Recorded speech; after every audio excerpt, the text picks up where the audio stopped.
Halo, kembali lagi bersama saya DJ Asyar Saronas Nusa.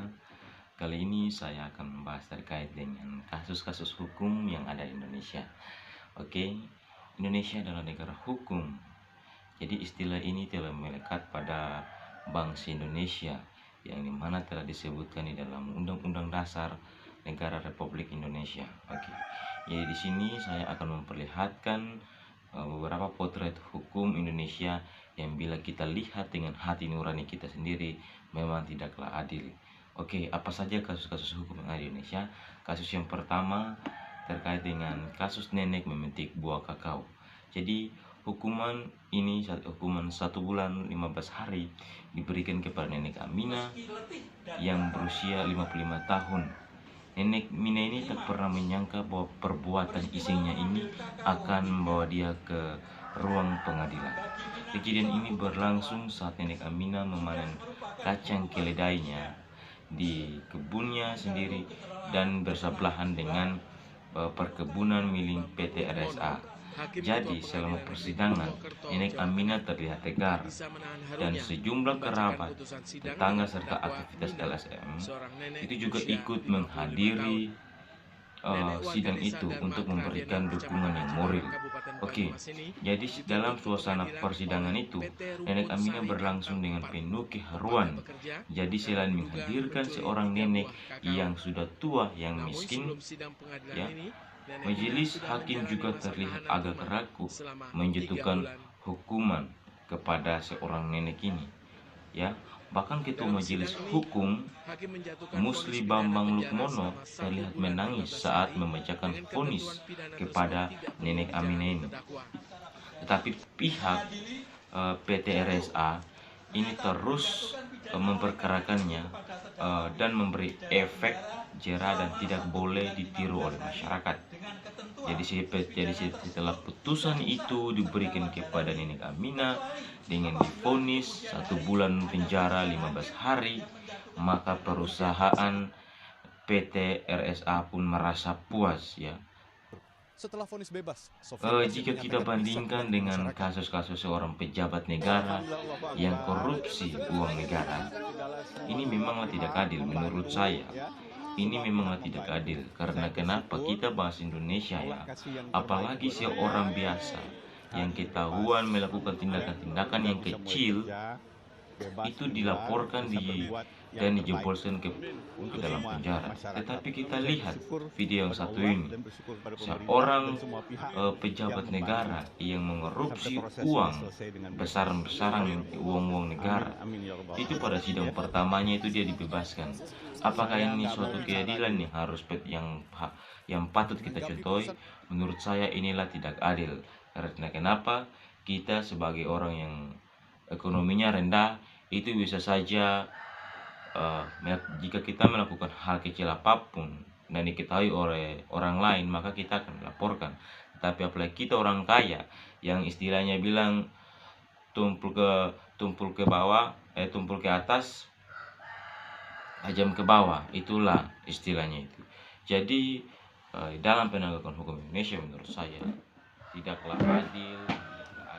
Jadi kita sebagai bangsa Indonesia, kita harus memahami bahwa ketegasan dalam penegakan hukum adalah kunci untuk melawan ketidakadilan hukum yang terjadi sekarang maupun yang akan datang. Saya berharap bahwa suatu sistem birokrasi pemerintah dapat melakukan reformasi dan pembersihan anggota-anggota yang sudah jelas melakukan tindakan-tindakan korupsi dengan tindakan-tindakan yang tegas, supaya kita menjalankan hukum itu adil sesuai dengan undang-undang dan sesuai dengan mengatasnamakan Tuhan Yang Maha Esa. Ya, di hari ini saya akan menjelaskan terkait dengan tugas kedua, yakni pandangan masing-masing orang terhadap kerukunan hidup beragama Indonesia. Jadi pandangan saya di dalam kerukunan hidup beragama Indonesia sangatlah penting bagi kita. Mengapa? Karena Bhinneka Tunggal Ika dalam mencerminkan hidup saling menghormati walaupun kita dalam berbeda agama. Tetapi kerukunan umat beragama di Indonesia sangat jauh dari apa yang kita harapkan. Karena apa? Karena ada masih konflik-konflik antar umat beragama, ya contohnya seperti menghina agama lain, menganggap agamanya yang paling benar, melarang orang untuk membangun tempat ibadah, kira-kira seperti begitu. Ya, terima kasih, mungkin itu saja yang bisa saya sampaikan terkait dengan pendapat saya untuk materi kerukunan hidup umat beragama. Ya, dan yang ketiga, saya akan menjelaskan terkait dengan pandangan Kristiani terhadap hukum. Ya, jadi pada hukum Taurat adalah pengumuman tuntunan-tuntunan Allah kepada manusia. Jadi dalam Kristiani, bahwa hukum Taurat hanyalah berisi daftar kewajiban manusia. Tapi jika kita menyimak keseluruhan isi Alkitab, baik perjanjian lama maupun perjanjian baru, hukum-hukum Tuhan itu tidak semata-mata berupa tuntunan yang harus dilakukan oleh manusia, ya. Jadi melainkan juga berisi janji-janji dan hak kebebasan manusia di hadapan Allah. Jadi kewajiban-kewajiban dan hak kebebasan adalah kebutuhan manusia. Hal ini juga nampak, ya, pada waktu Allah menciptakan manusia, yaitu Adam dan Hawa. Allah serta-merta memberikan hak dan kewajiban itu kepada manusia. Allah sudah menetapkan hukum bagi manusia pertama, ya.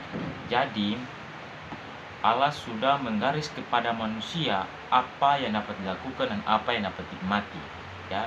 Dan Allah juga sudah menggariskan apa yang tidak dapat dilakukan oleh manusia. Sebelum orang Kristen menganjurkan orang lain agar mengetahui hukum, maka orang Kristen harus terlebih dahulu menaati hukum, ya. Jadi ketika kelompok suruhan ahli Taurat dan imam-imam kepala Yahudi bertanya kepada Yesus, diperbolehkan membayar pajak kepada kaisar atau tidak? Yesus berkata, berikan kepada kaisar apa yang wajib kamu berikan kepada kaisar, dan kepada Allah apa yang wajib kamu berikan kepada Allah. Itu terdapat dalam Lukas 20 ayat 20-26. Jadi kepatuhan pada kaisar adalah salah satu usaha penegakan hukum, ya. Jadi Paulus juga mengajarkan orang Kristen wajib membayar pajak dan cukai. Itu terdapat pada Roma 13 ayat 7. Jadi orang Kristen pun melaksanakan pajak dan itu merupakan salah satu partisipasi orang Kristen serta dalam penegakan hukum, ya.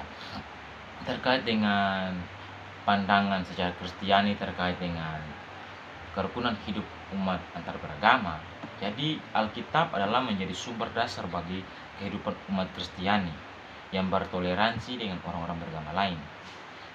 Dengan demikian, seorang Kristen, ya, haruslah bisa hidup bertoleransi